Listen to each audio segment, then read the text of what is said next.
Assalamualaikum warahmatullahi wabarakatuh.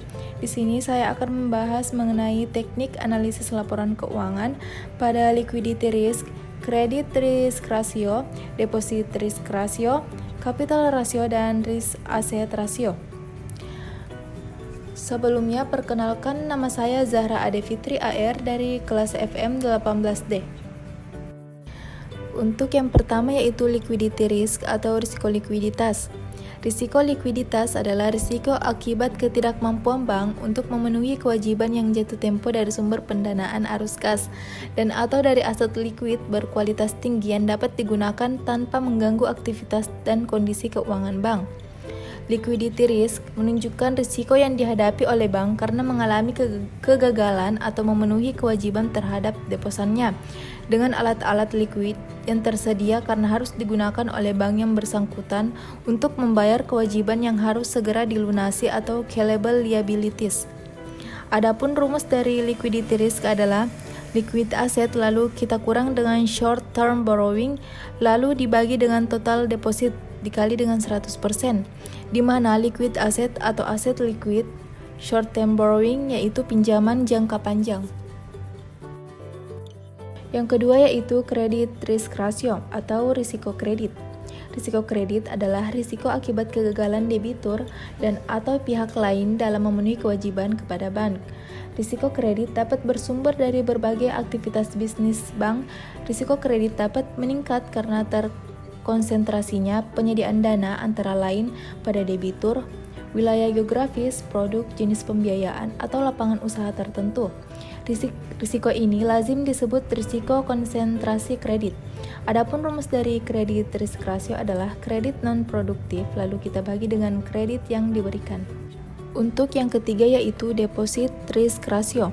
Deposit ratio adalah untuk mengukur kemungkinan bank tidak mampu membayar kembali dana yang disimpan para deposannya, yang harus dijamin pembayarannya oleh kapital bank yang bersangkutan.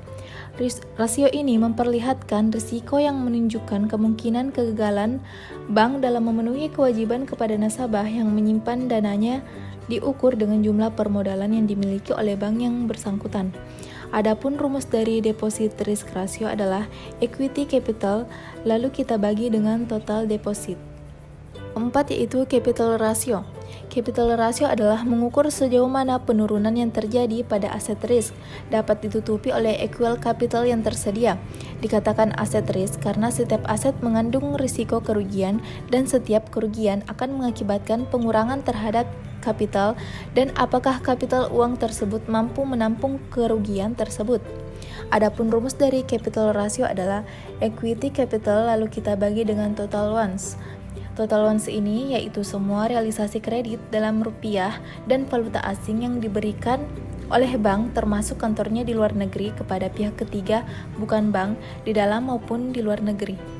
Dan untuk yang terakhir yaitu risk asset ratio. Risk asset ratio ini merupakan rasio penurunan risk asset. Dapat disimpulkan bahwa risk asset ratio yang digunakan untuk mengukur risiko kerugian akibat terjadinya penurunan nilai aset dan seberapa jauh penurunan tersebut dapat ditanggung oleh model bank. Adapun rumus dari risk asset ratio adalah equity capital lalu kita bagi dengan total aset lalu kita kurangi dengan cash asset lalu dikurangi lagi dengan securities. Sebagai kesimpulan dari materi yang telah saya paparkan, dapat kita tarik kesimpulan yang pertama yaitu liquidity risk. Risiko ini terjadi sebagai akibat kegagalan pengelolaan antara sumber dana dan penanaman dana atau kekurangan likuiditas atau dana yang mengakibatkan bank tidak mampu memenuhi kewajiban keuangan mereka pada waktu yang telah ditetapkan. Yang kedua yaitu credit risk, yaitu sebagai risiko kerugian yang berkaitan dengan kemungkinan kegagalan counterparty memenuhi kewajibannya atau risiko bahwa debitur tidak membayar kembali utangnya. Dan yang ketiga yaitu deposit risk ratio adalah rasio yang menunjukkan ukuran risiko kegagalan bank membayar kembali dana yang diterima daripada nasabahnya.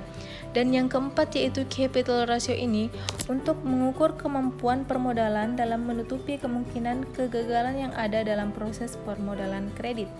Dan yang terakhir yaitu risk asset ratio merupakan rasio yang digunakan untuk mengukur kemungkinan penurunan risk aset. Itulah tadi hasil dari pemaparan materi saya. Lebih dan kurangnya mohon dimaafkan. Billahi fisabilil haq fastabiqul khairat.